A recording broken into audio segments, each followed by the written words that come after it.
This is the Inferno Podcast. It's the official podcast of UAB Athletics. Blazer fans, this is the place every week for an inside look into UAB Athletics. This episode is brought to you by Pearl River Resort. Welcome into this week's edition of the Inferno Podcast, Season 3, Episode 10. We're already at 75 episodes in totality here for UAB, so we're glad to have you with us here. As always, brought to you by Pearl River Resort. We appreciate those folks sponsoring us. We've got the rundown for today's program, brought to you by Legacy Credit Union, the official credit union of UAB Athletics. We're talking hoops. The bizarre nature of UAB basketball as far as the men are concerned. Warriors on the road, they struggle at home. It's inexplainable, but we're going to try to get an explanation for you in this podcast with Andy Kennedy. Also, Chance Westry is here, who's just a stat filler of a player. And then, of course, one of the inside presence for the Blazers, Evan Chatman. We'll talk to those guys. We got the American Conference Tournament coming up. And that's going to obviously be in Birmingham at Legacy Arena. Even though it's a home, it's not technically home for UAB Blazers because they don't play there. They haven't played there. They don't practice there. So hopefully they'll treat it like a little bit of a road game there as well. We'll talk a little softball too, as that's in full motion, as you know, and of course UAB baseball as well. Remember all the social media channels that you can get us on. It always involves Inferno Podcast in some way. There's the list for you. But new on the list, TikTok. We are there. Inferno_pod is the TikTok official handle. So be sure you check that out as well if that's where you like to watch the show or listen to it as well. So we'll take a break and we'll come back with more. We got a lot to talk about. Let's get right to it. This is the Inferno Podcast. Hang on.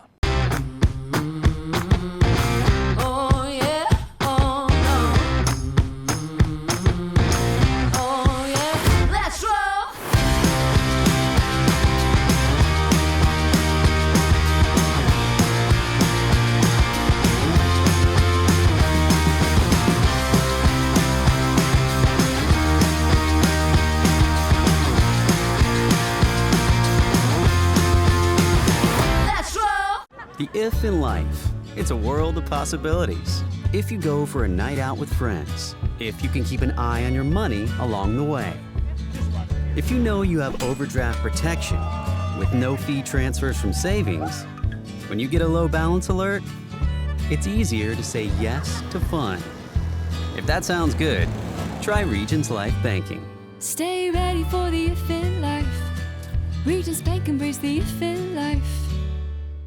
Welcome back to the Inferno Podcast. Scott Griffin here with Coach's Corner, brought to you by Pepsi and Viva Health. And, of course, we've got Andy Kennedy here as we steamroll towards the AAC tournament. Yes. We have steamrolled through this season, have we not? It's like yesterday we were talking about a lot of carnage along the way. There's some carnage bodies. Yes. Some collateral damage here and there. It's crazy. Yeah. Obviously, I want to start with, and you've talked about it to death, but forgive me for the question, but I've just never heard of this on-the-road, at-home reversal thing. Yeah, bizarre. It's most. I mean, it's really, I've been around a while, like you have. Yeah, it's the most bizarre thing I've seen. I don't even know, statistically how it's possible. But then when you sit down and you break it down like we do, it's easy to see. And it's all based on offense, which, again, is such an anomaly because typically you're better at home offensively because you're more comfortable in the environment, whatever. And you usually, if you're really good defensively on the road, you can kind of break through. It's been the opposite for us. I'll give you some stats. So in our home games, we're averaging around 69 points per game, which is not good enough. No. It's about 69 a game. And on the road, we're averaging 82 a game. 13-point swing? Are you kidding me? 82. You want to be, as a coach, you feel like if you get to 74, 75, that should be enough to win. Right. If your defense is just most average, nights, right. So we're at 69 at home, 82 on the road. Our field goal percentage at home is 38, abysmal. On the road, it's like 46. Our three-point percentage, which is it's even more spectacular, our three-point percentage at home is 23%. I said that right. On the road, it's like 33, 34%. Which is normal. Sitting here today, there's 365 teams in Division I basketball. Can you name them all? No. I bet you can get a bunch of them. I bet I could. But there's 365 teams. Sitting here today, going into our finale on Sunday against East Carolina, we're 364th in the country in three-point percentage, and we're 6 percentage points under the national average. I say all that not braggadociously. It's not something I'm super proud of. And, Right. ultimately, it's all my responsibility. I'm the guy that coaches the team. I'm the guy that recruits it. But it's amazing that despite that, we're, again, 364th in the country in three-point percentage. We're under the national average in two-point percentage, and we're under the national average in free throw percentage, and yet we're still sitting here with 19 wins. It's pretty 19-11. It's pretty remarkable. It really is. It's because, pretty remarkable. Yeah, that's such a. And let me ask you this, because you were such a great shooter, and you believe in it, and you've helped guys here to, regardless of position, be better shooters. I'm sure you just can't sleep at night wondering how in the world can I. Well, you work. I just want to get them to average at home, right? I mean, Yeah, and you know what I've learned after 19 years of doing this? You certainly, when kids get to this level, they've obviously had a level of success in order to put on a UAB uniform. You know, Yeah. this is not the YMCA. Yeah. You know, Right. you don't pay your monthly due and we put you in a game. Right. You've got to earn your way into this building. And so we've had some guys that haven't performed, I'm sure, to their expectation nor to the expectation that we thought when we recruited them. And then as a coach, you can't really do anything about that until the season ends. right, during the year, it's hard, yeah. But during the season, as a coach, you're thinking, what can I do to put them in a better position to be successful? So what we've really tried to do, once we moved Chance Westry to the point, 6 weeks or so ago, we just try to get Chance at the rim as much as possible. We want to do a good job of points in the paint. We want to do a good job of finishing. We were 20 for 20, which is a UAB record. In our free throws Right. at Charlotte, which is huge for us. And our free throw shooting has really abandoned us somewhat in conference play, especially at home. It's worse at home than it is on the road. Imagine that. But that was huge for us in that moment, and it helped us get over the hump in that game. But everybody knows this is our philosophy because everybody can see how we've struggled from three. Sure. So they just crowd the floor. So we've got to be really, really creative and still trying to get to our spots. Sometimes we do, sometimes we don't. And then we've got to be timely in our shot making. The other night, Kieran McPherson comes off the bench and really off a little bit of a broken play, knocked down a huge three for us. And then Dejon Anderson was 1 for 7 from three, but made a big one that tied the game. And after that point, we never led. Yeah. So he's 1 for 7. He's shooting less than 30% from three in league play, but we've got to be timely in our shot making. Right, and he has been. And I know you love, and you've mentioned before, even when you can find space when Chance drives, not only can he finish, but you love the way he delivers it as well to post in the paint, which is a crazy skill, by the way. I think I said this to you before a couple of shows back. Again, I'm not sure. It would be me or probably Murray Bartow, and now Murray obviously has got another job. He works for the Charlotte Hornets, and he's a scout, and he doesn't see us as much. And I don't know. I would say me or him probably have the best knowledge of UAB basketball ever. I would think, yeah. And I'm not saying that. I would be. You've been around. I'd be willing to wager that if anybody wants to Yes. challenge me on that. Yes.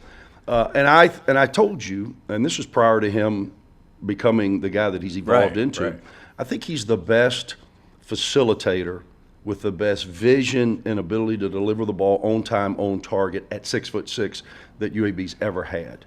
I saw it early in him. He's really got a gift with his time. He hardly ever gets sped up. Like as a coach standing over there, and we're in all these grinds. Every game has just been, we scored we scored our last 16 possessions against Charlotte to win a 2-possession game. Every game's been like that. We got East Carolina on Sunday. People forget East Carolina who's fighting for their tournament lives, meaning qualifying from the AAC tournament. We beat them by 2 points in overtime. I mean, it wasn't like, it wasn't Right. like I was able to sit down and exhale a lot. Right. So every game has just been like this, just based on who we are. We've got to win the margins. So I see Chance dribbling it up the floor, and about 3 out of every 4 times I'm worried about a 10-second call. Hurry up, Chance, hurry up. and then I'm worried about him being casual and somebody taking his ball, yet they never do. Right. He kind of gets It's just the way he is. He's just got this knack and this ability and his size. And when he is on attack and he is finishing at the basket like he did in our last outing, it gives us a chance. All right, so explain while we're here that we've talked about the importance of finishing top 4. You've got a really good chance to do that. Amazing with this team, you could get a double bye. Now talk about it being at Legacy as opposed to here, because you could make a joke and go, "We're going to treat it like a road game." Yeah, for us, we've been so caught up in the moment, we really haven't addressed it until we made sure we qualified for the conference tournament, which we did a few games back. Right. Our guys have never been in Legacy Arena. Which is crazy. We took them to, there was an NBA preseason game. Who was it? Pelicans, Rockets, maybe? Right, yeah, that's exactly a few months right. back. And so that's probably the only time they've ever been in there. We've never shot the ball in there. So it'll be a road game for us. It is a road game, And honestly, if we are fortunate enough to secure the double bye with the 4 seed, we would play a day game. If we were playing a night game, I wouldn't put them in a hotel that first night. I would just be. I don't blame. Yeah. But we would be playing a day game, so we would treat it like a road game. Really? Yeah, Okay. yeah, you'd have to, because of a day game, you just want to be able to Right, get up right. and Focus. have Yeah. you don't guys running all over the city. So a lot of it depends. If we win Sunday, it's easy. It's an easy equation. Win, you're the 4. Nothing else can happen. If you lose the game, then there's still some other factors that are in play that we don't control. I don't think we could slip out of the 5 seed just based on record sitting here today. But being the difference in the 4 and the 5, as you well know, we've talked about this. If your seeds 7 through 10, you've got to win 5 games in 5 days. If your seeds 5 and 6, you have to win 4 and 4. 3 and 4, 3 and 3, and 1 and 2 only have to win 2 games. That's just. And that's the first year that the American has done this. Some other conference, Sunbelt's done this for a while. Right. And it's just basically rewarding the teams that have the best regular season. I don't have a problem with it. I just wish we were one of them. But we're not. But we'll take 3 and 3 if we can get there. But nobody's completely dominant in the league, so it's pretty much wide open, right? The team that has captured the regular season championship, South Florida, we split with them. We beat them. We beat them at their place. They beat us at ours. They're a good basketball team. Tulsa's having a terrific year, and Wichita State's having kind of a resurgence. They're a very, very proud program. Recently in the Final Four, not too terribly long ago. Football or basketball first school. They don't have the FBS football. Right. And so they've had a resurgence. Those are the teams that are going to finish 1, 2, and 3. I just hope we can lock into the 4.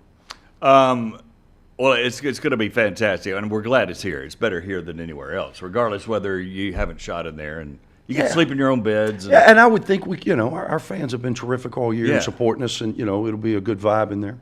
I do want to ask you, since I have you here real quick, on March Madness memories. You've been there many times. You've made some runs. You had the cat Marshall Henderson. I did. He was kind of crazy. So what is your fondest? And then you went as a player, right? So I went as a player twice. what's your memory? Because it's from so many hats that you've worn. Yeah. My favorite memory would be, ironically enough, the Marshall Henderson year. We had captured the SEC Tournament Championship in 2013. We didn't know we had a heck of a year that year, and we finished second in the SEC at 12-6. Going into the tournament, we were still on the bubble. We beat Missouri, who was an NCAA tournament team, on a last-second floater from about 14 feet to advance. In the other side of the bracket, Vanderbilt, the tournament was in Bridgestone Arena in Nashville, which has done a great job, and that's kind of the permanent home now to the SEC. It wasn't like that back in those days. Right. But Vanderbilt upset Kentucky in the next round. Now, Vandy had kind of had a year, so we knew going in, us being on the bubble, that would be quote-unquote considered a bad loss. If you lost to Kentucky, you'd probably still get in as an at-large, but if we would have lost to Vandy, so that put us in a precarious situation. We ended up winning that game by double figures. Then we're playing Billy Donovan and the Florida Gators, who that season they won the regular season, then they advanced to the Elite Eight, and we were down by like 10 or 11 early in the second half. Marshall had a great run at the end of the game. We ended up winning the game to capture the SEC championship. Afterwards, I spoke with one of the committee members, and I said, did we have to win that to get in? And he told me, no, you were going to get in, but if you got in, they didn't change our seed. We were a 12 seed, so if you got in, we would have had to go and play in Dayton in the play-in. Wow, yeah, but we were still in. We didn't. We bypassed Dayton and we went to Kansas City where we played Bo Ryan and the Wisconsin Badgers. One of the things that Bo Ryan only lost one first-round game in the NCAA tournament in his history, right. and thankfully it was to us. And doing the game, what I remember more than anything, that was right when TBS TNT started taking over some of the inventory. Yeah. So there were all the games on television. And you know who did our game? You would love this as a broadcaster. Marv Albert and Steve Kerr. Wow. Steve Kerr was the play-by-play, and Marv Albert, and you know who he was what's the guy's name? Sideline? The sideline reporter, legendary, passed away of cancer. Craig Sager? Yeah. Yeah. Is that who did it? That's who did the sideline. So anyway, we're playing Wisconsin. We're down big, and Marshall goes on like a 9-0 run in Kansas City. We end up winning the game by 11. Great memory. And the next game, we have an opportunity. The Kansas State was the 4 seed. LaSalle at the 13 upset them, and then LaSalle beat us at the last second. Kept us from going to the Sweet 16. That was the year that Wichita State, I was just referring to, went to the Final Four as an 8 seed because Wichita State had upset Gonzaga, who was the 1. So we could have it could have been a magical run for us. Absolutely. So that memory still, it brings great joy, but it also haunts me a bit.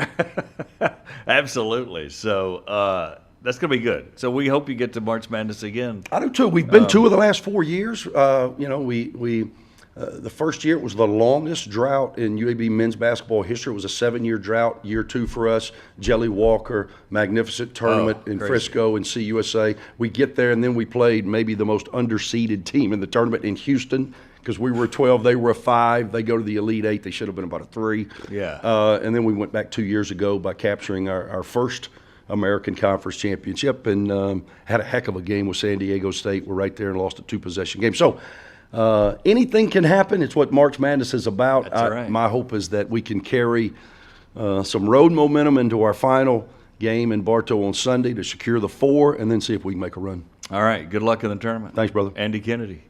We'll take a break. We'll come back with more on the Inferno podcast. Oh yeah, oh no. Oh yeah, let's roll.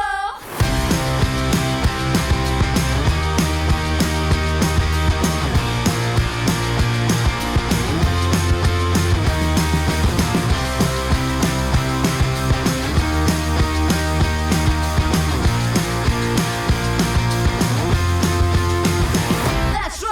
Welcome back to the Inferno podcast. Scott Griffin here. Time for our Blazers of the week. We got a couple of them sitting here, really good basketball players. Of course, brought to you by Blazers Mobile.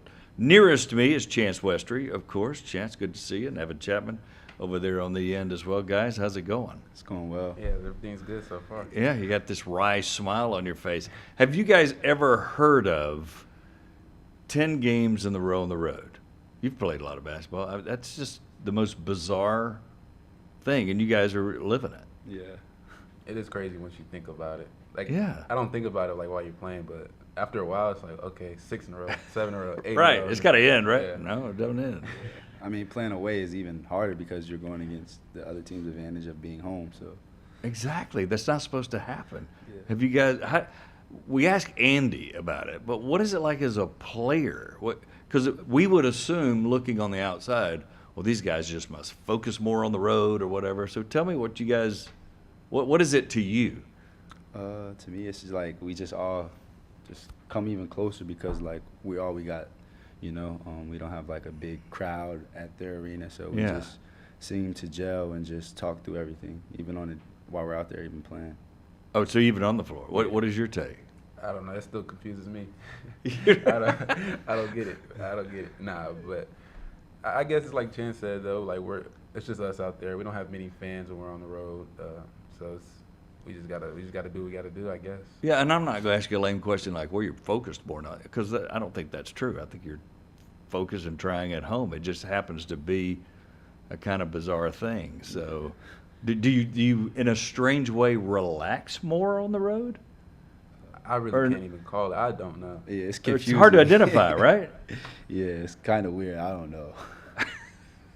All right, so let's talk about what. Then we're going to stop there because I don't know. Nobody seems to know, but it doesn't have to be figured out, right? Because you're winning.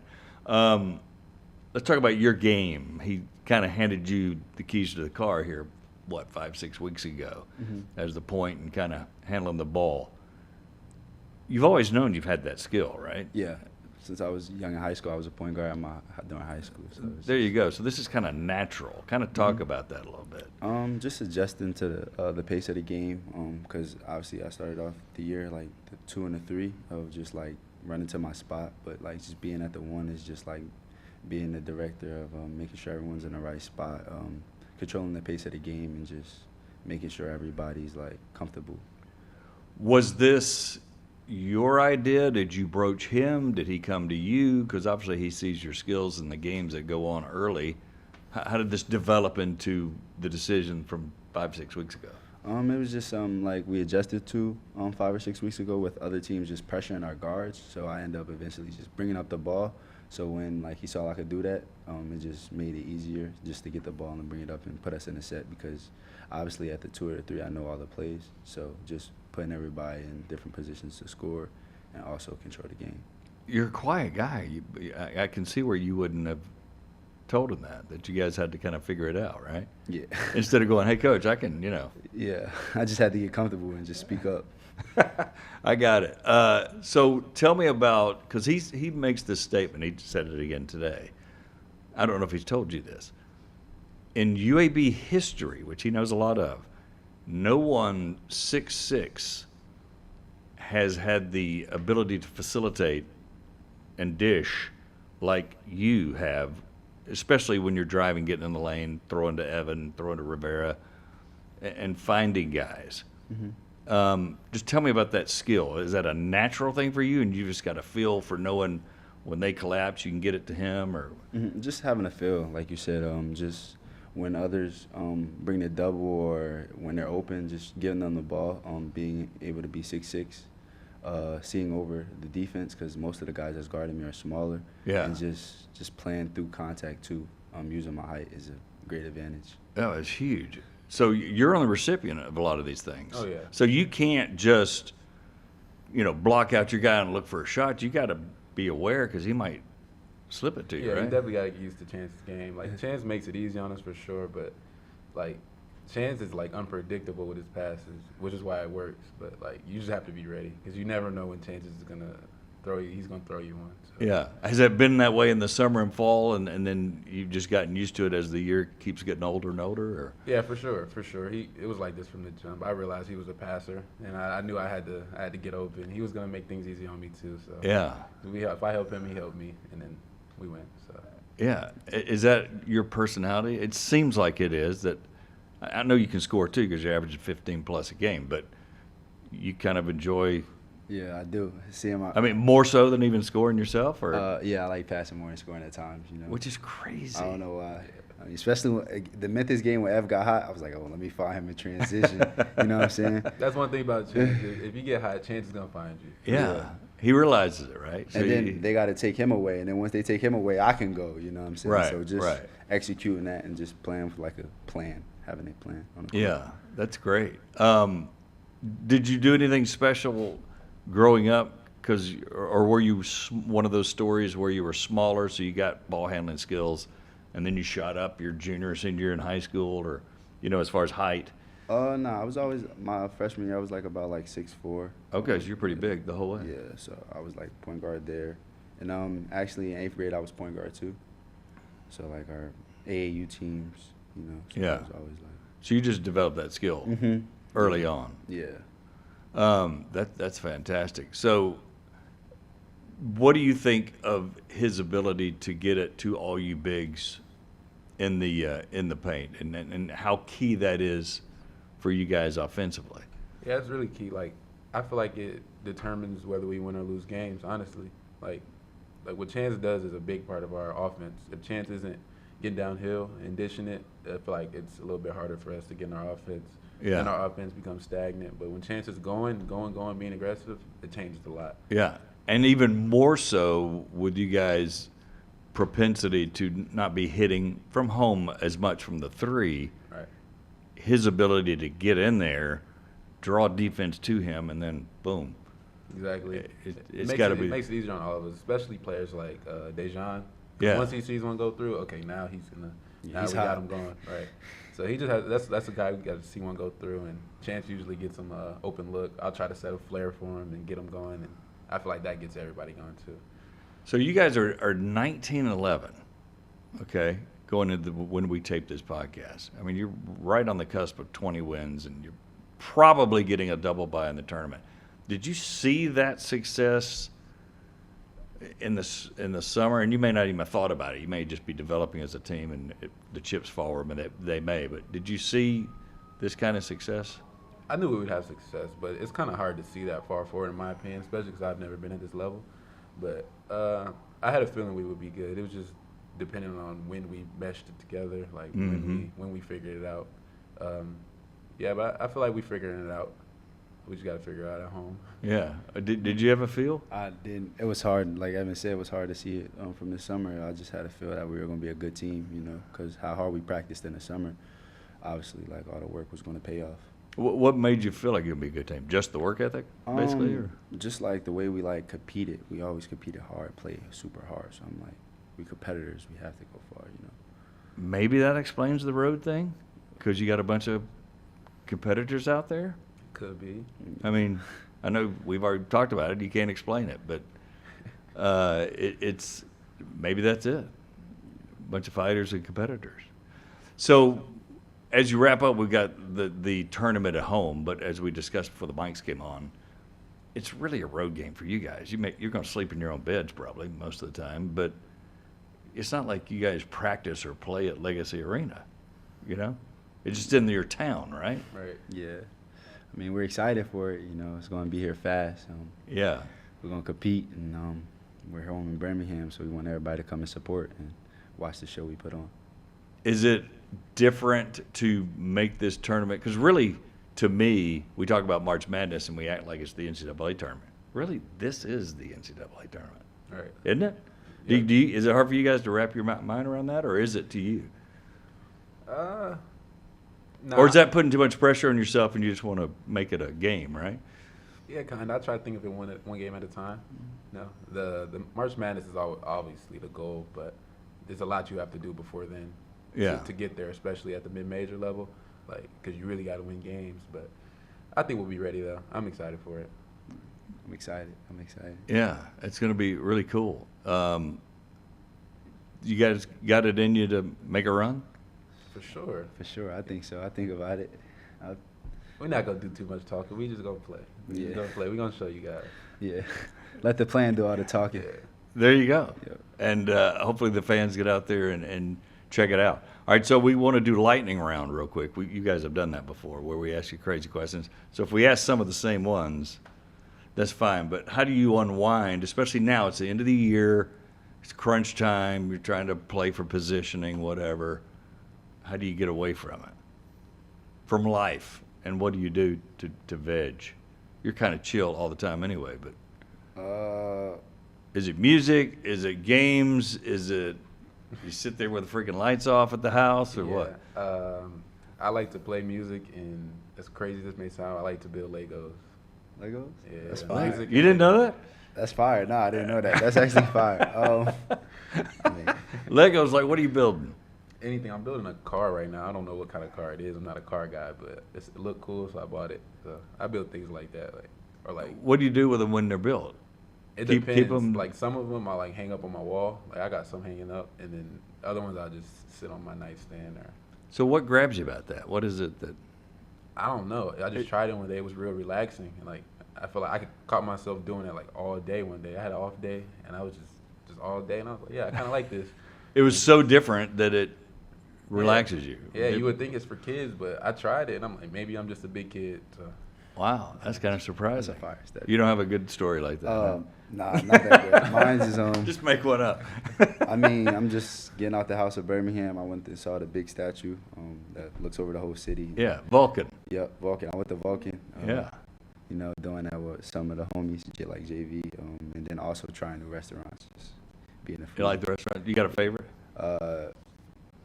My favorite ones right now is Jackie Brown's. The Oh, burger Jack spot. Brown's Jack down Brown's. on. I know what you're talking about. Yeah. Got some burgers. The burger and spot, yeah. Kind of bizarre wall stuff hanging everywhere. Yeah, I'm loving their burgers right now. So Yeah. again, now exploring. Food. It is a food town Mhm. for a little. Well, I say it's a small town. It's not really, but considering New York, L.A., whatever, Dallas, it's a smaller town. Do you find the food here pretty good, or? I'm not a big like food guy. I don't like to try new things. I think if I remember, you cook at home, don't you? Yeah, I do. Your mom always says, am I right on Yeah, that? you're right. You're right. Yeah, I remember that. So he cooks at home, but you go out. I go out, get some good food. What else you like? I like video games, 2K. So you know. That's playing kind of with- a staple, right? Yeah. Just the generation Yeah, where you, for sure. Yeah, where you like that's what that. I'm saying. Do you play with teammates, or you play other people sitting somewhere else in the country? or- I play against Danny. You know, I mean he's a real Ah. competitor on that game. Danny got me a couple times. Yeah. He let me hear about it too. He might be the best on the team this year. You think? Yeah, He just got it. yeah, just competing with him every day. Like, yo, how about 2K? Okay, bet, let's do it. Yeah, he got me in the hotel rooms a couple times. Yeah, he got it. Yeah. So let me ask you this as we wrap up. Have you enjoyed, and this is kind of a, don't feel pressure to answer correctly. Just be honest. Have you enjoyed Birmingham and being here and UAB Blazer? And Yeah, I actually enjoy it. You know, the support they give us. Even though we're not doing that good at home, the support they give us means a lot. I like Birmingham, the city. Feel comfortable, feel like home. yeah. Yeah, I like it. Yeah, I really have no complaints about it, honestly. Like, I it don't- kind of feels. I'm not sold on that comment. Are you? I don't leave the house, so I can't make any complaints. So. You're cooking at home. You're building Legos, and that's it. Then you come to practice and games. That's it. Yeah, or when the weather's You're a right. homebody. Yeah. When the weather's right, I'll fish though. But it's been. Oh, kinda that's cold, good. Yeah. There's some good fishing around here. Yeah. Yeah, I got you. All right, well, good luck in the tournament as we get ready for that. And again, it's a road game. Let me just put that in your head, right? Yeah. It's Legacy Arena. It's a road game. All right, Evan Chatman, Chance Westry here, our Blazers of the Week. We'll take a break and come back with more on the Inferno podcast. Hang on. The if in life, it's a world of possibilities. If you go for a night out with friends, if you can keep an eye on your money along the way, if you know you have overdraft protection with no fee transfers from savings, when you get a low balance alert, it's easier to say yes to fun. If that sounds good, try Regions Life Banking. Stay ready for the if in life. Regis Bank embrace the if in life. Welcome back to the Inferno podcast. Scott Griffin here. Time for This Week in Blazer Nation, brought to you by Children's of Alabama. Obviously, the big thing on the schedule is UAB basketball and the American Conference Tournament right here at Legacy Arena in Birmingham. Be sure you get tickets. You go over there and support the Blazers. Plus, you get a chance to see some great basketball all around from this league, and they would appreciate it as well. So that'll be going on Wednesday through Sunday, with the championship game being that Sunday. So that'll be going on at the Legacy Arena in downtown Birmingham. Other happenings for Blazers sports teams: beach volleyball taking on Stetson, Southern Miss, and TAMU in Corpus Christi there. Also, Florida Gulf Coast in that tournament as well at DeLand, Florida. So that'll be going on with beach volleyball. Also, bowling at the USBC sectionals. That's Friday through Sunday. Also Friday, women's tennis is at North Florida. A lot of things happening on the weekend, as you can imagine. UAB men's tennis is on the road at Georgia Southern on Friday. The entire weekend, UAB baseball is at home, hosting Belmont from up the road in Nashville. And then UAB softball, living out of a suitcase, they'll be on the road at Wichita State the entire weekend as well. So somewhat of a limited schedule, but certainly highlighted by that American Conference Tournament. Again, be sure you get some tickets and go over there and support the UAB Blazers. That'll do it for this edition of the Inferno Podcast, brought to you by Pearl River Resort. Scott Griffin saying so long. We'll talk to you next time right here on the Inferno Podcast. Thanks for watching.